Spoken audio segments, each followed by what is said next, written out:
Passers-by looked on in terror and trepidation as desperate wails bellowed out of the priory of Saint Gervais. Inside lay a beleaguered figure. It was William the Conqueror. 21 years after his landmark victory at the Battle of Hastings, he lay stricken in the priory, suffering a horrific fate that even his worst enemy couldn't have dreamt of. The king's insides were a gurgling mess of blood and pus. For 4 agonizing weeks, William's torturous turmoil was heard throughout the building's walls and beyond. The monks of the priory prayed for their king, not for his recovery though. They prayed that God would quickly end William's suffering. Despite William being the most important man in Europe at the time, there was nothing any doctor could do to cure the king's fatal wound. All he could do was wait. Finally, on the 9th of December 1087, the wailing subsided.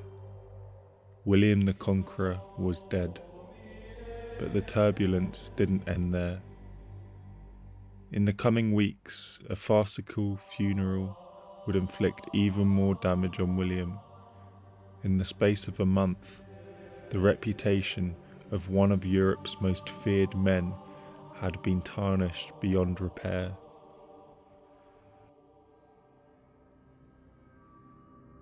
In his later years, William was constantly returning from England to France, putting down revolts and invasions of his Norman duchy in the north. In 1087, it was no different. According to the 12th century English chronicler William of Malmesbury, Philip I of France goaded the now rotund William, saying, "The King of England is lying at Rouen, and keeps his bed like a woman after her delivery." William, who confided himself at Rouen in an attempt to reduce his size, was scarred by Philip's scathing comment. Soon after, the furious William took his anger out by staging a campaign to burn and pillage his way through Philip's France. Norman forces, led by the now 59-year-old William, besieged and pillaged the town of Mont, burning the cathedral to the ground. Everything was going as well, or as barbaric, as the bloodthirsty William would have wanted, until he was suddenly stopped in his tracks. What exactly happened next isn't known for sure. Some accounts vaguely state the king became ill on the battlefield, collapsing through the heat and effort of fighting. It'd be no surprise. He was nearly 60 and far from his physical peak. The more likely scenario though is far, far darker. William of Malmesbury added the gruesome detail that the king's horse suddenly jolted forward, either to clear a ditch or because it had stepped on a burning ember. The sudden crashing motion threw William forward, driving his bloated belly against the wooden pommel of his saddle. His gut pressed so firmly against the pommel, his internal organs popped like an overly inflated balloon. William's slow, sinister descent towards death had begun. Battle-hardened and furious a soldier as William the Conqueror was, the pain was so searing he quickly abandoned his campaign at Mont and returned to Rouen. He was tended to by the monks of the Saint Gervais priory, but they could do nothing to appease the anguish of their king. As the afterlife neared, William begged the clergy close to him to pray for him and confessed his sins, seeking pardon. His treasure was distributed to the churches and the poor, so that what I amassed through evil deeds may be assigned to the holy uses of good men. Gifts were also sent as penitence to the clergy at Mont, so that they might restore the churches William's army had burnt.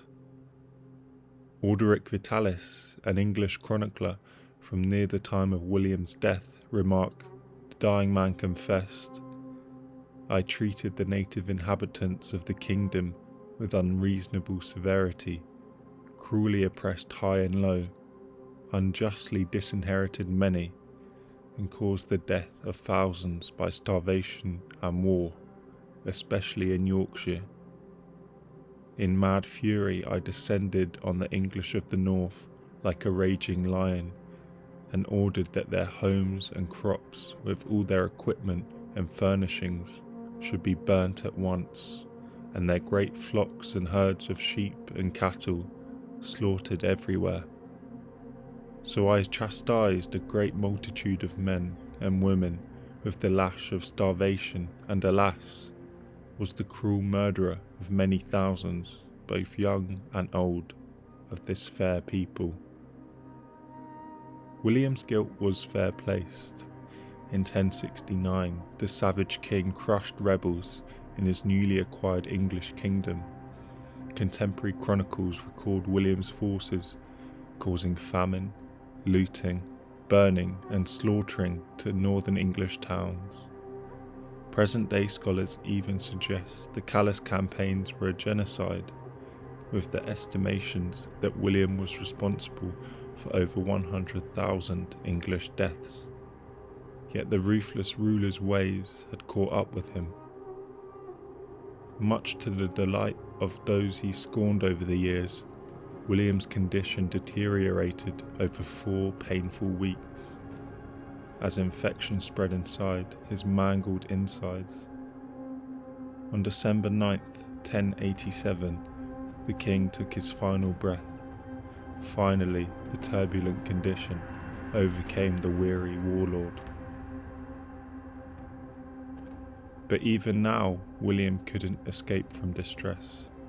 Soon after his last breath, those who attended his death scavenged his body like a venue of vultures, seizing rings from his still warm fingers, looting his pockets for any valuable souvenirs, and even stripping the king of all his clothes.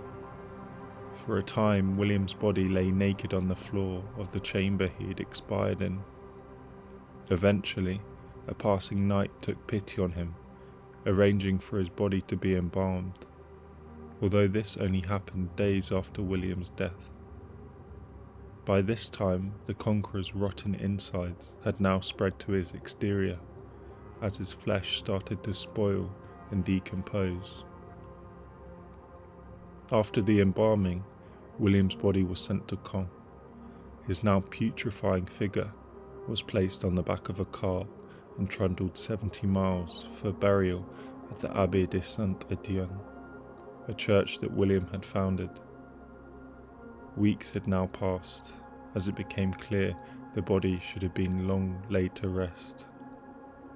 However, as William's bloated body reached Caen, a fire broke out, delaying the procession even further. Now, with each passing minute, the late king's body came to fester more and more vigorously. At long last, the funeral for the late King of England commenced. William was eulogised before the assembled bishops and abbots of Normandy. Then the clergy made a request to God. If their former ruler had done wrong, he was known to be forgiven. Silence filled the ethereal arched building before a shout came from the crowd. Incredibly, a knight by the name of Anselm Fitzarthur proclaimed that the church of William's funeral, the Abbey de Saint-Étienne, had been built on land forcibly acquired from his father when William was Duke of Normandy.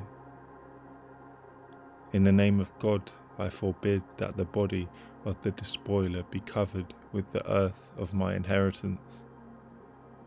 After an awkward hush emanated throughout the church, it was agreed the claimant would be compensated for his trouble. Then something even more macabre happened. The monk of Caen writes that William was great in body and strong, tall in stature, but not ungainly. When it came time to bury the heavy body, it was discovered that the stone sarcophagus coffin had been made too short for William's flabby frame. After weeks of decay and infection inflated his build even more, it was a near impossible task for the monks to fit the king's corpse into the coffin.